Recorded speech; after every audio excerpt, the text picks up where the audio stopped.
When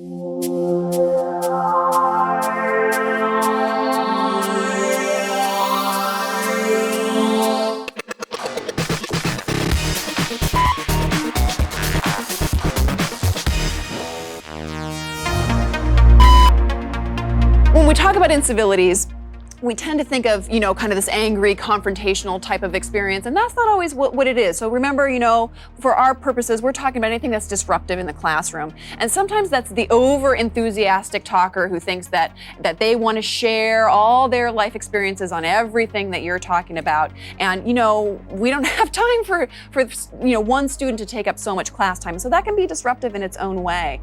And have any of you noticed they tend to sit in the very front row, and so they lack the feedback from their peers, rolling their eyes like, oh, Bob again, I can't believe it. He's always constantly talking. And so we need to find ways to deal with this as well, because it can be disruptive to the classroom.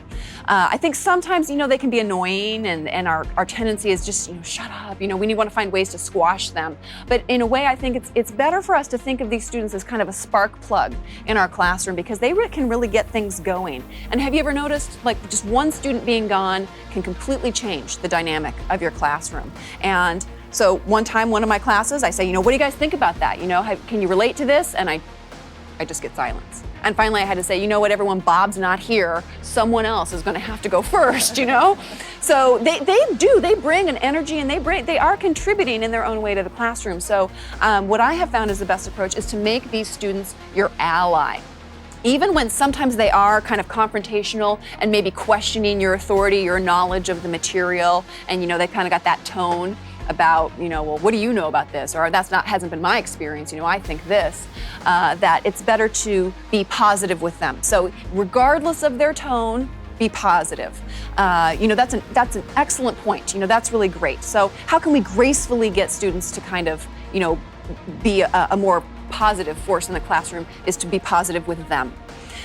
So they're going off sometimes on amazingly random things. You can almost always find something good in what they were going to say, and pull that out and just use that to segue into what you were going to talk about anyway. So that's a really great point. That gets us right into this next point, and then just go on with your next thing. Just you don't even have to really address it that much what they said.